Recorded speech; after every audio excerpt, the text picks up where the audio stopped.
my name is Maria Gualtieri, and this is the Creative Critical Reflection for my AS level opening, my film opening.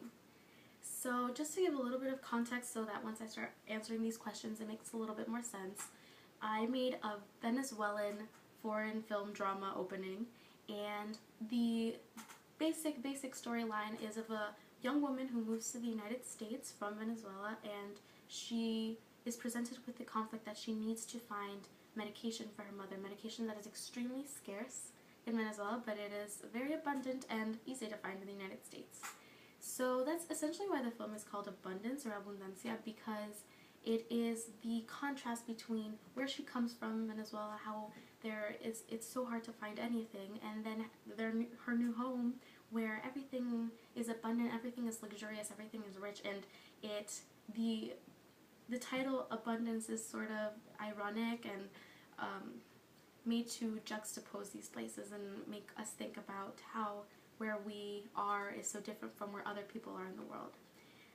To get a little bit more specific, the film opens with a series of long shots and establishing shots that show a beautifully kept place, beautiful gardens, stocked grocery aisles, beautiful paved streets, children playing in the park. It's just very beautiful. It's where everybody hopes to live, you know, it's a very good place. And then at the same time, the audience is hearing a radio voiceover from Venezuela, which I recorded myself, and they're reporting horrific headlines of boys who are murdered on the street for protesting, and scarcity, there's no flour in the supermarkets, the inflation rate has gone up to 200%, all these things that represent a country that is extremely scarce, that is missing a lot of resources, that is unable to properly take care of its people.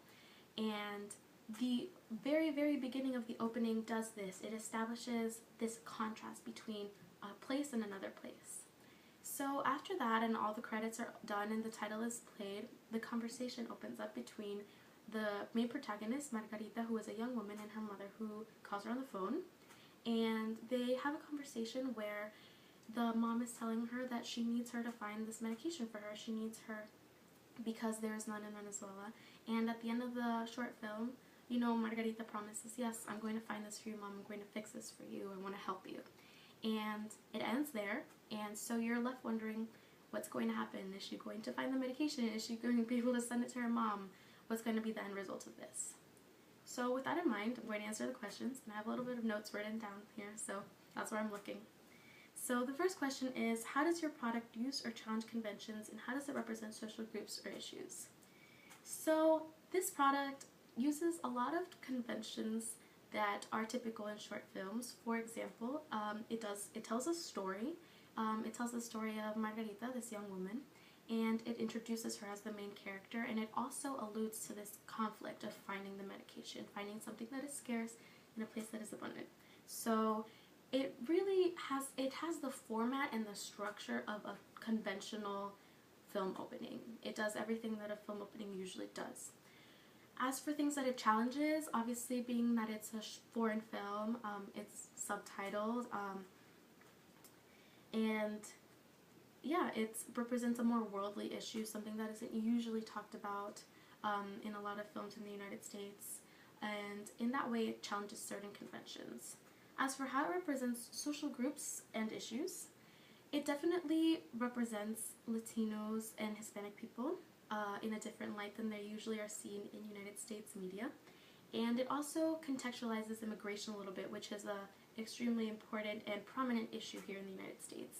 So it kind of creates, with this short film, Margarita creates this she's a multifaceted character who cares about her mother, cares about moving forward in life, and this differs from how Latino and Hispanic people are usually represented in media. They're usually in very fit in specific roles of like sensual secretaries or loud people or people who take jobs. There's a lot of stigma behind immigration and Latino people in the United States, and I think that with this short film opening, it represents Latino people and immigrants specifically as people who have their own problems, come from very complicated situations, and they want to do their best in their new home.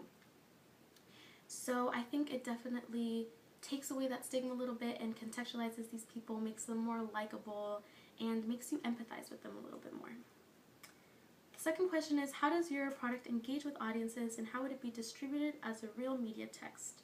So beginning with the first part, I think this product definitely engages with a very specific and niche audience, which is the audience of foreign film watchers, people who enjoy watching things that are subtitles, things that are in different languages, things that talk about different sorts of issues and represent a different point of view. In that way, this product definitely could engage with those people. It's sort of suspenseful and dramatic, very dramatic, and that appeals to foreign film watchers. This audience is more likely to usually empathize and know more about worldly issues, so someone who usually watches foreign films could, with the information that's provided at the beginning of the film opening, plus what they know, what they read about, what they know about on the news, could come to the conclusion that, oh, this is talking about the Venezuelan authoritarian regime right now, the scarcity that is going on in that country, and this is a very specific story of someone who comes out of that. In that way, it engages with that audience. However, with other types of audience, more commercial audiences, it probably wouldn't engage with them too much. It wouldn't be something that's completely interesting to them. It's a very niche and specific film opening for a specific group of people. I suppose it would be distributed as a real media project on online platforms a lot, or shorter and smaller film festivals, because it's not something that could probably do well in a commercial theater with distributed on every single major city of the United States or things like that. It wouldn't be a blockbuster film or anything like that. So it would definitely do well on YouTube, on Vimeo, in short film festivals and foreign film festivals, on Netflix. There's a lot of foreign film watchers on Netflix, and there's a good selection of foreign films on Netflix. So I think that would be a cool place to have a film like this. The third question is, how did your production skills develop throughout this project? So my production skills definitely developed a lot in the post-production processes of making this film opening. Writing the screenplay, I wrote a screenplay for this so that I could make sure that it fit in the 2-minute time frame, and I timed all that out, and filming on my phone, all those things, recording the radio part, those things weren't too complicated, and there were things that were fairly simple for me to do. I did look up some samples of short film screenplays at the beginning just to make sure that when I was formatting it on Google Docs that I was doing it correctly. I wanted to sort of follow some sort of format, even though nobody was really going to see it besides myself.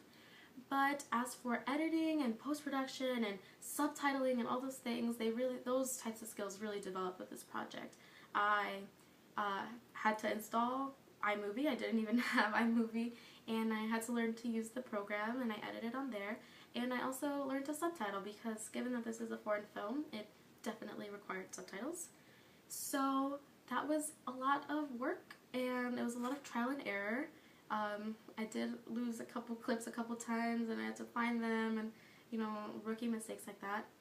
And learning to subtitle was really gratifying, because when you could fit the line perfectly and it was timed right with when the person was saying it on the screen, those things were really cool. And seeing at the end with the font that looked similar to typical subtitles, it was very cool. So definitely post-production wise, my skills developed. Learning how to time the clips, trim the clips, things like that. And layering the song over the voiceover, equalizing the volume, those sorts of things. As for the last question, how did you integrate technologies in this project? Well, the film was shot completely on my iPhone 4, and the radio voiceover was recorded on my voice notes on my phone. And then I transferred all those files to my computer, I edited on iMovie, and then I uploaded it on YouTube, and now it's embedded onto my blog. So these clips definitely went through a journey to get where they are right now. And in that sense, I integrated technologies, my phone, my computer, the internet. That was the integration of technology. I think it's very interesting and cool that anybody can really make a film nowadays. As they say, consumers can be creators. So it was very cool to see how something that was just filmed on my phone, like things that I film on my phone in my daily life, I could make it into a story and edit it and upload it, and now everybody can see it. So in that way, I integrated technologies. Overall, this project was really cool. I had a lot of fun. I don't know if fun is the right word. It was very satisfactory to create something that is meaningful to me, being that I'm a Venezuelan immigrant and knowing that these are problems that we go through. It was very fun to, in a fictional way, make people that I know in my daily life come alive and tell this story that is way too common in the people that I know. And I had a really fun time trying to make it interesting, trying to tell it like a story, trying to contextualize it for people who don't know, learning to edit. It was a very gratifying process, and I enjoyed it a lot. So thank you for watching this video, and yeah, goodbye.